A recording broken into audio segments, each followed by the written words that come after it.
वाचवण्यासाठी जर मनस्थिती दाखवली सगळ्या संस्थांच्या वाचवणाऱ्या सगळ्या लोकांच्या बाजूने मी पूर्णपणे आहे.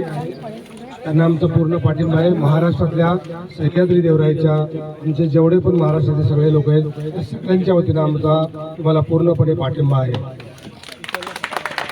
तपोवन वाचवा नाशिक, वाचवा तपोवन वाचवा नाशिक, वाचवा.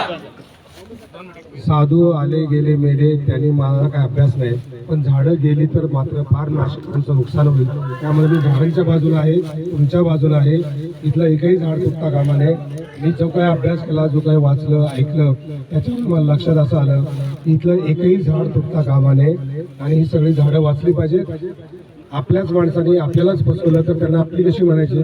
त्यामुळे शासन आपलं आहे का इंग्रजांचं राज्य आहे. तर आपल्याला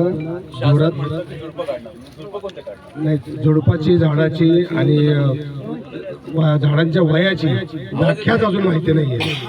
ही व्याख्या करणं अजून आपल्या महाराष्ट्र गव्हर्नमेंटला जमलेलंच नाही.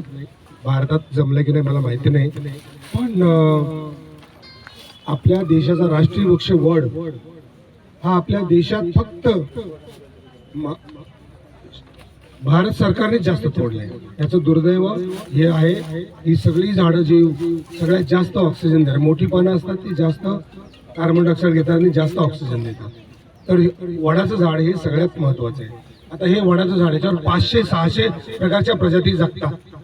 आता अशी झाडं तोडली आणि हे शासनाने जरा चुकी केली, चुकून त्याच्यावरती पोल्या मारल्या, माफ नाही. तुम्ही आम्ही ही जरा छोटी छोटी झाडं काढतोय, माफ नाही.